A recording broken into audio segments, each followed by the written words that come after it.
सादत हसन मंटो। ये नाम आदर से लिया जाता है, लेकिन साथ ही एक सिहरन भी दौड़ जाती है। वो इंसानी जिंदगी के हर पहलू को लिखने वाले लेखक थे, एक तरह से रूह के डॉक्टर।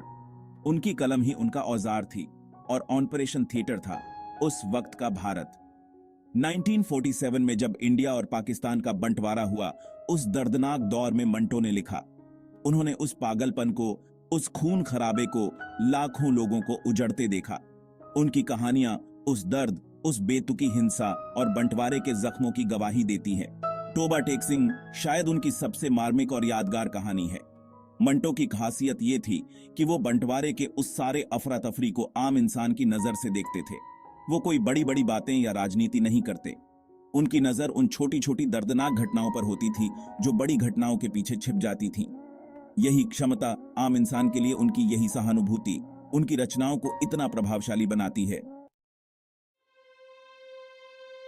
जरा सोचिए, कुछ लोग जिन्हें समाज पागल मानता है, वो अचानक एक ऐसे तूफान में फंस जाते हैं जो पूरी दुनिया बदल देता है। टोबा टेक सिंह की कहानी ऐसी ही है। मंटो हमें बंटवारे के बाद लाहौर के एक पागलखाने में ले जाते हैं। यहाँ के मरीज, हिंदू और मुस्लिम, उन्हें नए बने देशों में एक्सचेंज करने लायक समझा जाता है। ये सोच ही कितनी बेतुकी है, बिल्कुल बंटवारे की तरह, जहां फैसले बिना सोचे समझे लिए गए। ये लोग जो पहले से ही अपनी ही दुनिया में खोए हुए हैं, उन्हें अब एक नई हकीकत का सामना करना पड़ता है। एक ऐसी हकीकत जहां उनकी पहचान, उनका वजूद ही बदल दिया गया है। बिशन सिंह, एक मरीज, इस अजीबोगरीब दुनिया में हमारा रास्ता दिखाता है। बिशन, जिसे उसके गांव के नाम पर टोबा टेक सिंह कहा जाता है, वो बंटवारे के दर्द को बयान करता है। एक सीधा साधा किसान जिसकी दुनिया उसका जमीन, उसका गांव था, जो अब उससे छिन गया है।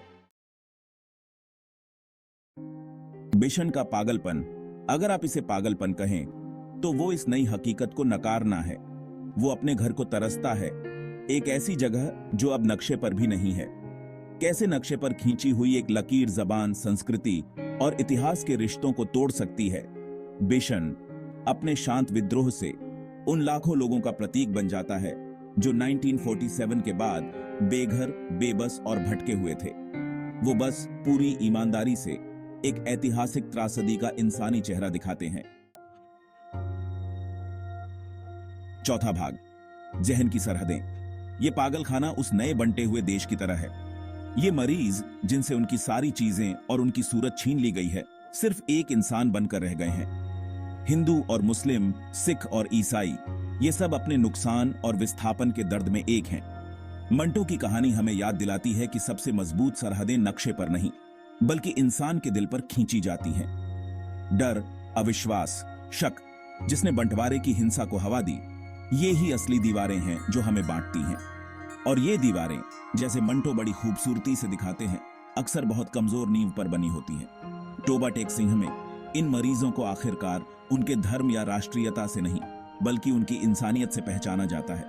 वो साथ हंसते हैं, साथ रोते हैं, अपनी हालत की बेतुकी पर गुस्सा करते हैं, और अपनी इंसानियत के इन क्षणों में वो हमें उम्मीद की एक किरण दिखाते हैं जब चारों तरफ अंधेरा छाया हो।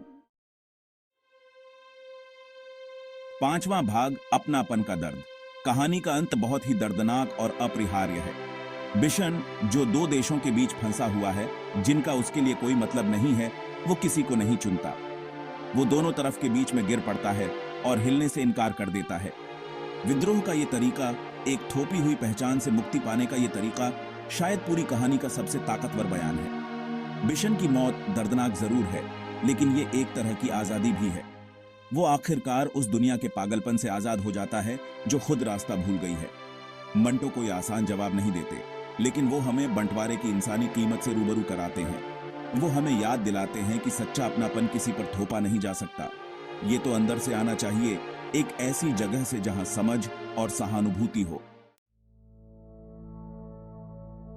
छठा भाग, मंटो की अमर विरासत।